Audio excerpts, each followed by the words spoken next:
আসসালামু আলাইকুম। সবাইকে শুভেচ্ছা জানাচ্ছি। মাসুম মাহবুব। দেখছেন ওপেন দ্য ইউটিউব চ্যানেল এবং মাসুম মাহবুব ফেসবুক পেজ। ইরান কি শুধু মুখে, মুখে জিতবে নাকি আসলে শক্তি প্রয়োগ করে টিকে থাকতে পারবে? সরকার মঈনুদ্দিন মাহমুদ এমন প্রশ্ন করেছেন। দেখি এখন পর্যন্ত ইরান টিকে আছে। আমরা বাকি সময়টা দেখলে বুঝতে পারব। দর্শক, বেশ কিছু গুরুত্বপূর্ণ খবর নিয়ে বসছি। প্রথম গুরুত্বপূর্ণ খবরটি হলো ইরানে হঠাৎ করে রহস্যজনক বিমান হামলার ঘটনা ঘটেছে। আমেরিকা বলছে তারা এই হামলা করেনি। তাহলে হামলা করল কারা? পাল্টা জবাব কি দিল ইরান? হঠাৎ করে ইরানে ছুটে এলো কাতারের ডেলিগেট। পৌঁছে দিল মার্কিন যুক্তরাষ্ট্রের বিশেষ বার্তা। কি ছিল সেই বার্তায়? ৩ নম্বর গুরুত্বপূর্ণ খবর, আমেরিকার প্রেসিডেন্ট ডোনাল্ড ট্রাম্প বলেছেন তাকে হত্যার চেষ্টা করা হলে পুরো ইরানকে মিসাইল দিয়ে গুঁড়িয়ে দেয়া হবে। তার মানে নেতানিয়াহু কি বলে ডোনাল্ড ট্রাম্প এখন ইরানের হত্যা বা ইরানের ভয়ে আটকে আছেন, আতঙ্কে আছেন। চলেন আমরা আরো কয়েকটা খবর দিব সব মিলে। মূল খবরে শুরু করছি, মূল খবরে ঢুকে যাচ্ছি দেখি কি আপনাদের জন্য রাখতে পারি আজকে। আমার ট্রাম্প কাকুর জন্য আবার মায়া লাগছে। ট্রাম্প হুঁশিয়ারি দিয়েছেন ইরান তাকে হত্যা করার চেষ্টা করলে প্রায় ১,০০০ ক্ষেপণাস্ত্র প্রস্তুত রয়েছে। ১,০০০ ক্ষেপণাস্ত্র প্রস্তুত করা হয়েছে। তো শুক্রবার ট্রাম্প ইরানকে এই হুমকিটি দিয়েছেন। তিনি বলছেন ইরান তাকে হত্যা করার চেষ্টা করলে তিনি হাজার, হাজার ক্ষেপণাস্ত্র নিক্ষেপ করবেন ইরানের ভেতরে।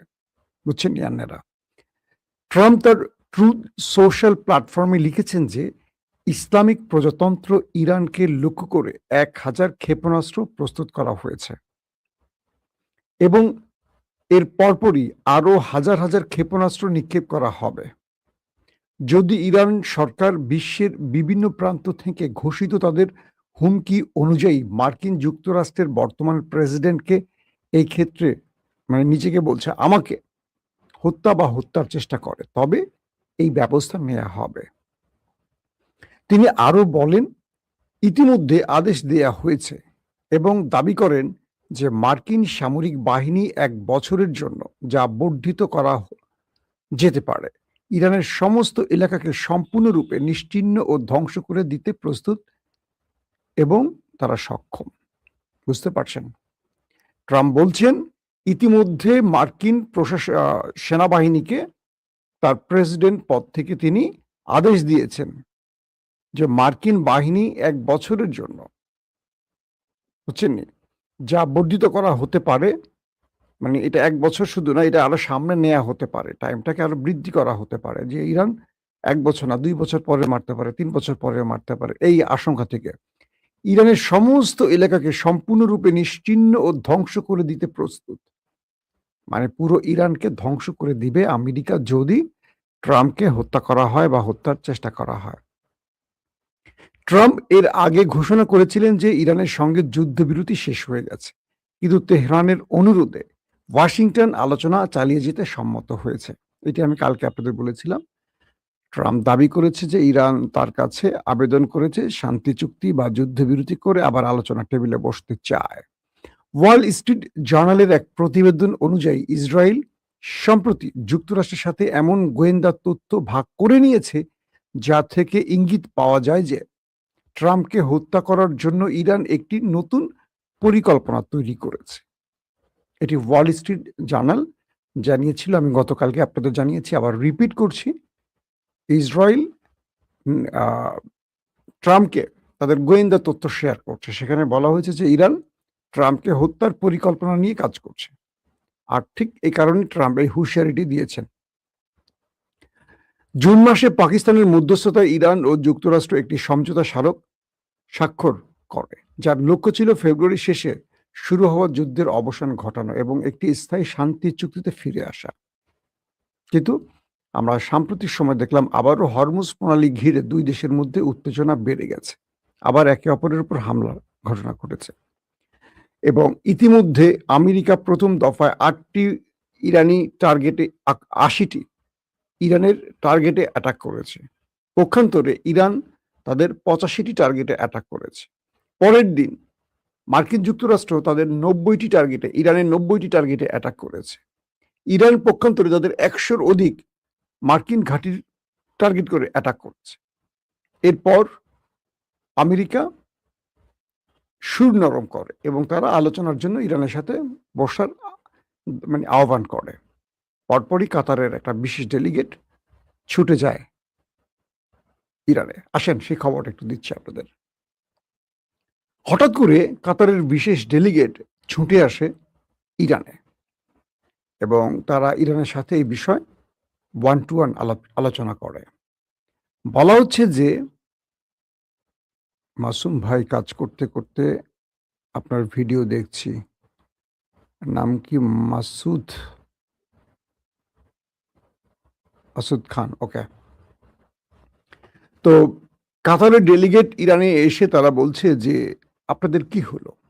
আমরা বারবার পরিশ্রম করে মধ্যস্থতা করে আপনাদের মধ্যে সমন্বয় করে দিচ্ছি, কিন্তু আপনারা বারবার সেই শান্তি চুক্তি লঙ্ঘন করে একে অপরের যুদ্ধে জড়িয়ে যাচ্ছেন কেন? ইরান কাতারকে বলছে আপনারাই তো মধ্যস্থতার মাঝে ছিলেন, তাই তো? তাহলে শান্তি চুক্তিতে আমাদের কি উল্লেখ ছিল? MOU-তে কি কি উল্লেখ ছিল, কি কি স্বাক্ষর করেছিল আমেরিকা? একটু মনে করেন, কাগজ হাতে নেন। সেখানে কথা ছিল হরমুজ প্রণালী পুরোটাই রক্ষণাবেক্ষণ ইরান করবে, নিরাপত্তা ইরান দেবে, এখান থেকে টোল বা মেইনটেনেন্স চার্জ ইরান নেবে। ছিল কিনা? কাতার বলছে ছিল। তাহলে আমেরিকা কেন ইরানকে অ্যাভয়েড করে সেখান থেকে ভিন্ন রুট তৈরি করে আমাদের চ্যালেঞ্জ জানাচ্ছে? 1।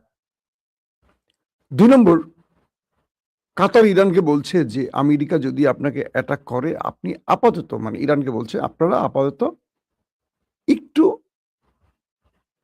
চুপচাপ থাকেন, কারণ একটা বড় যুদ্ধের পরিকল্পনা করছে শত্রুরা। কাতার ইরানকে বলছে একটা বড় মধ্যপ্রাচ্যে বড় আগুন লাগাতে চাইছে শত্রুরা। বুঝছেন তো? শত্রুটা হলো ওই যে আমাদের নেতা কাকুর দেশ। তো আপনারা সেই মধ্যপ্রাচ্যে ভয়ঙ্কর আগুন যদি নেভাতে চান বা লাগাতে না চান, তাহলে সংযত হতে হবে। ইরান আবার কাতারকে বলছে যে আমরা আমাদের লক্ষ্য অর্জনের জন্য যে বিষয়গুলো, যে MOU গুলো সিগনেচার করেছি তার প্রত্যেকটা আইন মেনে চলছে, কিন্তু আমেরিকা মানছে না। আমেরিকা খেয়াল খুশি মতো আক্রমণ করছে। আমরা পাল্টা জবাব দিচ্ছি, আমরা আক্রান্ত হলে জবাব দেবই।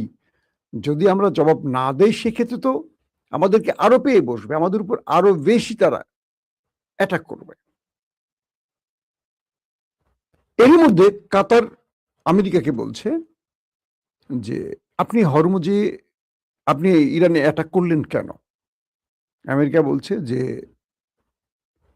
সাগরে জাহাজে অ্যাটাক করেছে তাই। কাতার বলছে অ্যাটাক তো ইরান করছে আমার জাহাজে, কাতার এবং সৌদির মোট 3টি জাহাজে অ্যাটাক হয়েছে। কাতার আমেরিকাকে বলছে আক্রমণ তো আমার জাহাজে করেছে, আপনার জাহাজে তো না। আমার জাহাজ আক্রমণ করেছে, প্রতিবাদ আমি জানাবো। আপনি কে প্রতিবাদ জানানো? আমি তো আপনাকে বলিনি যে আপনি ইরানে পাল্টা আক্রমণ করেন। এখন তো আমেরিকার কিছু বলার নাই, কারণ তাই তো ঘটেছে। বিষয়টা হলো কাতার, সৌদি এই দুটো দেশ চাইছে যেন এই যুদ্ধটা আর বড় ফ্রেমে না ছড়ায়, কারণ তারা বুঝতেছে এটা ইসরায়েলের খেলা। এতে করে শুধু ইরান না, পুরো আরব ধ্বংস হয়ে যাবে, কারণ ইরান ধ্বংসের আগে আরবগুলোকে সব ধ্বংস করে ফেলবে। ইরান আক্রান্ত হওয়ার সঙ্গে সঙ্গে ইতিমধ্যে 4টি দেশে প্রতিবাদ প্রতিঘাত করেছে ইরান। এর মধ্যে কাতারকেও করেছে। যে কাতার মধ্যস্থতা করছে সেই কাতারের মার্কিন ঘাঁটিকে লক্ষ্য করে কিন্তু ইরান অ্যাটাক করেছে। কাতারের কোনো সিভিলিয়ানদের উপর অ্যাটাক করেনি, মার্কিন ঘাঁটিকে লক্ষ্য করে করেছে। বাহরাইনে করেছে, নৌবহর, যে 5ম নৌবহর সেখানে করেছে। জর্দানে করেছে, মার্কিন সবচেয়ে বৃহৎ ঘাঁটির উপর টার্গেট করে ইরান অ্যাটাক করেছে। কুয়েতে করেছে, আল সালিম সহ কয়েকটি ঘাঁটিতে মোট 100-র অধিক টার্গেটগুলোতে ইরান অ্যাটাক করেছে এই 4টি দেশে। তো ইরান বলছে যে যদি আমেরিকা, ইতিমধ্যে ইরানের একটি গুরুত্বপূর্ণ রেল সেতু উড়িয়ে দিয়েছে আমেরিকা, এখান থেকে বাণিজ্যিক রুট তৈরি হয়েছে চীন এবং রাশিয়ার সাথে ইরানের। তারা খেলছে কিন্তু ইরানকে পঙ্গু করার জন্য। এই ব্রিজগুলো অনেক সময় নিয়ে করতে হয়। এটা ধরেন পদ্মা সেতু, কত বছরের সাধনা। এটাকে ধ্বংস করতে আমেরিকার লাগবে কয়েক সেকেন্ড। একটা মিসাইল মারবে, উড়ে গেল। কিন্তু এটা বানাতে কত টাকা গেল, কত সময় গেল, কত শ্রমিক তার ঘাম ঝরালো। তো আমেরিকা ইরানের এই গুরুত্বপূর্ণ স্থাপনাগুলোকে টার্গেট করছে। তো ইরান বলছে যে যদি তারা তাই করে তাহলে আমরা শত্রু তাই মানে সেখানেই আঘাত করব। এখন এটাই হলো সৌদি আরব আমিরাত বা এদের ভয়। কারণ ইরানের যেই গুরুত্বপূর্ণ জায়গাগুলো ধ্বংস করছে আমেরিকা, ইরান এখন গালফের সেই টার্গেটগুলোতে হিট করবে, কারণ সেখান থেকে আক্রমণ হচ্ছে। ইতিমধ্যে ইরানের পক্ষ থেকে জানানো হয়েছে সাম্প্রতিক মার্কিন অ্যাটাকে আবারও গোপনে মদত দিয়েছে আরেকটি আরব দেশ, তার নাম আরব আমিরাত, যারা ইরানের সাথে মধ্যস্থতা করছে, চুক্তি করছে। বলা হচ্ছে আরব আমিরাতের ঘাঁটি বা আরব আমিরাতের সহযোগিতা নিয়ে আমেরিকা অ্যাটাক করেছে। তো ইরান আরব আমিরাতকে উদ্দেশ্য করে বলছে আমরা সতর্ক করছি, আমরা জানি কে কোত্থেকে কি সহযোগিতা করছে। এইটুকু জেনেই আমরা এই লড়াইয়ের ময়দানে এখনো টিকে আছি। যদি আরব আমিরাত এই বিষয়টি অব্যাহত রাখে, সবচেয়ে বড় আক্রমণ আরব আমিরাতে হতে যাচ্ছে। মানে ইরান আরব আমিরাতকে সতর্ক বার্তা পাঠিয়েছে। তো অন্যদিকে মিস্টার ট্রাম্প তিনি পাঠিয়েছেন কাতারকে ইরানে। তিনি নিজে পাঠিয়েছেন, কারণ তিনি এক তার নিজের জীবনের হুমকিতে আছেন। দুই, তিনি ইরানকে বলছেন যে আমি হাজার হাজার মিসাইল প্রস্তুত করে রেখেছি, তুমি যদি আমাকে মারো আমি তোমার দেশ উড়িয়ে দিব। ইরান এতদিন ধরে যুদ্ধ চালিয়ে যাচ্ছে, তোমার হাজার হাজার মিসাইল উপেক্ষা করেই তো করছে না। তো তুমি তার সুপ্রিম লিডারকে মেরে দিয়েছো, তো ইরান সুযোগ পেলে তোমাকে উপরে পাঠাবে, স্বাভাবিক। এখন তুমি নিজের জীবনকে নিয়ে ভয় পাচ্ছ কেন আমার চাচ্ছু? ও চাচ্ছু, তুমি যখন মানুষকে মারো তখনও তার জীবন থাকে। তার ছোট নাতি, 14 মাসের একটা ছোট্ট ফুলের মতো নাতি, তার স্ত্রী, তার সন্তান, তার মেয়ে, তার ছেলে, তার পরিবারের এতগুলো লোককে তুমি মেরে দিয়েছো। আইআরজিসির টপ লিডারদের মেরে দিয়েছো, গোয়েন্দা প্রধান মেরে দিয়েছো, সেনা প্রধান মেরে দিয়েছো, নৌ প্রধান, বিমান প্রধান মেরে দিয়েছো। এত এত লোক যে মেরেছো, এটা শাস্তি কি তোমার হওয়া উচিত না? তো তোমাকে যদি কেউ টার্গেট করে, তুমি এখন নিজের জীবনের সংখ্যায় আছো কেন? নিজের জীবনের প্রতি মায়া, অন্যের জীবনের প্রতি মায়া নাই?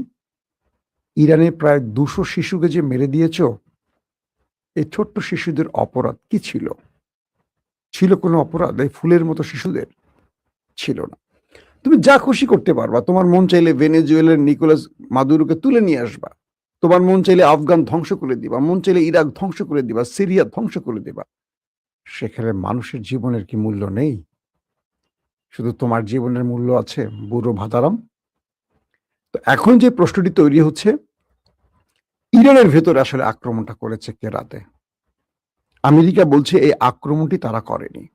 কারণ আমেরিকা বলছে যে আমরা ইরানের সাথে যে মধ্যস্থতার জন্য আলোচনা শুরু করছি নতুন করে, এই আলোচনার জন্য আমাদের আক্রমণ থামিয়ে দিয়েছি। তাহলে আক্রমণটা করেছে কে? আমেরিকা যখন বলছে যে আমরা এই আক্রমণ করিনি, তখন ইরান বলছে এই আক্রমণটি করেছে ইসরায়েল। আপনারা বুঝছেননি? আমেরিকা যখন বলছে এই আক্রমণটি আমরা করিনি, তখন ইরান নিজেই বলছে এই আক্রমণটি করেছে ইসরায়েল। এবার আমরা ইসরায়েলকে এর পাল্টা জবাব দেব।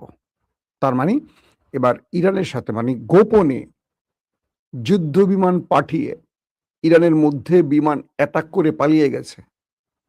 প্রশ্ন হলো, যদি এটা আমেরিকা না করে, আবার নেতানিয়াহু আমেরিকার কাছ থেকে অনুমতি চেয়েছিল আক্রমণের জন্য, যে তুমি একা কেন মাঠে ট্রাম্প, আমিও তোমার সাথে নামতে চাই, আমাকে আক্রমণের অনুমতি দাও। তো ট্রাম্প নেতানিয়াহুকে বা ইসরায়েলকে ইরানে আক্রমণের অনুমতি দেয়নি, কারণ সে জানে যে ইসরায়েল জড়িয়ে গেলে এটা থামবে না, এটা বড় ফ্রেমে শুরু হবে। আর আমেরিকা মারবে থামাবে, মারবে থামাবে, আমেরিকার সেই ক্ষমতা আছে। আর ইসরায়েলকে তো মধ্যপ্রাচ্যের কেউ পছন্দও করে না। ইসরায়েলে মারুক, এটা কাতার, কুয়েত, সৌদি সবাই চায়, কিন্তু আমেরিকার সাথে সমস্যা জড়াতে চায় না। তো এই পরিস্থিতিতে ইসরায়েলের নেতানিয়াহুকে যখন আমেরিকা অনুমতি দেয়নি ইরানে আক্রমণে, তাহলে গোপনে তারা আক্রমণ চালিয়েছে ইরানে। প্রশ্নটি তাই আসে। তাহলে প্রশ্ন হলো, 2000-2500 কিলোমিটার দূর থেকে ইসরায়েল কি করে এসে আক্রমণ করলো এবং এটাকে ফুয়েল ট্রান্সফার কারা করলো? ফুয়েল দিল কে? রিফুয়েলিং করলো কারা? কারণ ইসরায়েলের প্রত্যেকটি যুদ্ধ বিমানকে তেল দিয়ে থাকে আকাশে আমেরিকার ফুয়েল ট্যাঙ্কার। তার মানে আমেরিকা জানে, স্বাভাবিক প্রশ্ন, কারণ ইসরায়েল ওখান থেকে উড়ে এসে এখানে অ্যাটাক করতে পারে না, তাকে পথে তেল নিতে হয়, যাওয়ার সময় বা আসার সময় তাকে তেল নিতে হবে। এই তেলটা ইসরায়েলকে কে দিয়েছে? নিঃসন্দেহে আমেরিকা, কারণ এই অঞ্চলে ইসরায়েলের কোনো তেলের ট্যাঙ্কার নেই, ফুয়েল ট্যাঙ্কার নেই, আছে আমেরিকার।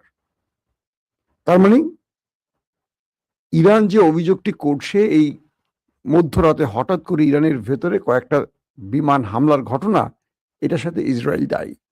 তবে নেপথ্যে আমেরিকা থাকার সম্ভাবনা অনেক বেশি।